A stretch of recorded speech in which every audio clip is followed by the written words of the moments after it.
Hello and welcome to another edition of Motor Cars Enthusiasts. Right off the bat on the old show today. This is it. Remember the BRZ GT86 Scion FRS? You know, that whole turbocharged thing that everybody keeps groveling over that'll never come. Guess what? It's finally still not here. This, on the other hand, is the Scion FRS. This is the Release Series 1.0. Weird name, but you do get a lot of cool TRD stuff with this deal. This vehicle gets a brand new TRD air kit, also gets new steering wheel and shift knob that are bespoke to this vehicle with TRD logos, and also gets a lowered ride height with a change of the spring settings. Now, as far as the power is concerned, they've done little to nothing to this particular machine other than a brand new TRD quad exhaust tip exhaust system on this thing, which might free up a tad bit of horsepower. The car is bloody gorgeous, but it's just not what everybody's really been pining for, especially with that weird name, the Release Series 1.0. That's just a weird name for this machine. Now, for all this coolness, though, it still comes at a pretty nice price at just a touch under $31,000 US dollars. And you do have to kick in an extra grand or so if you want to go with a automatic transmission. But pretty neat piece of kit, and it's going to be pretty serious as far as rarity. They're only going to make 1,500 units of this particular machine, so it's going to be fairly rare to the US market. But still pretty good looking, but gosh darn it, guys. Been pining for a turbo version or a higher horsepower version of these for months and months and months and months. And come on, give it to us already. Next up on the list, Gene Haas. Now, we've talked about Gene Haas back in the past. He owns a very successful NASCAR Cup team and a very, very successful Haas Automation that makes a lot of automated equipment for folks all around the world. Now, this fella, he's done something a little bit on the strange side. That Cup team was pretty doggone successful, and then he hooked up with a fellow by the name of Tony Stewart. A lot of you folks may know who he is. And they joined forces to become Haas, or I should say Stewart-Haas Racing. Well, Mr. Gene Haas here has been wanting his own Formula One team as well. What I've often laughed at, because I thought, boy, he doesn't have a clue how much Formula One actually costs. Well, apparently he knows a lot more than I think you give him credit for, especially what I talked about in one of the last shows that we talked about Mr. Haas in. So apparently he does have a little deal with Ferrari. Not only is he sponsoring the Ferrari Formula One team, well, apparently Mr. Haas is going to get Ferrari engines for the 2016 Grand Prix season, when he plans to make his official debut in Melbourne, Australia in the Formula One circuit. So, very interesting deal, and sticking with the folks over at Maranello and Ferrari.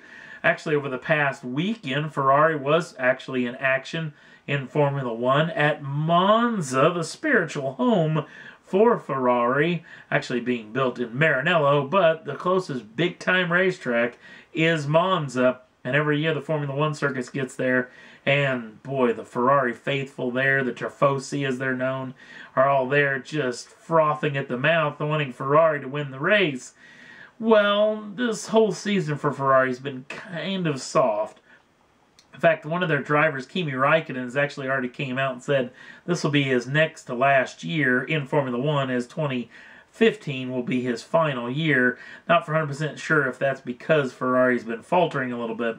Fernando Alonso, on the other hand, has done fairly well, but he's really had to push that car beyond its limit to try to get the results he's been getting with the machine.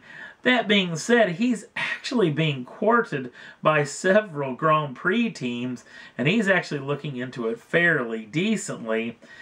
He's been linked with McLaren and possibly with Mercedes to go over to those teams for next year, but it's one of those things. He's got a clause in his contract where if sometime in September, if he isn't 25 points out of the Formula One World Championship for drivers point standings, actually away from the leader, he can out his contract. So a lot of people are pointing around that apparently McLaren, with all that brand new Honda money when they move to Honda next year, is going to be really wanting a high-profile driver, even though they've got a world champion in Jenson Button, but apparently they want someone else as well. So Ferrari's in an interesting situation. Now, again, not only was the Gene Haas situation talked about at Monza, but another situation's been going on over the past several days, and it really came to head in Monza when the head of Ferrari, Luca Di Namazemolo, actually was...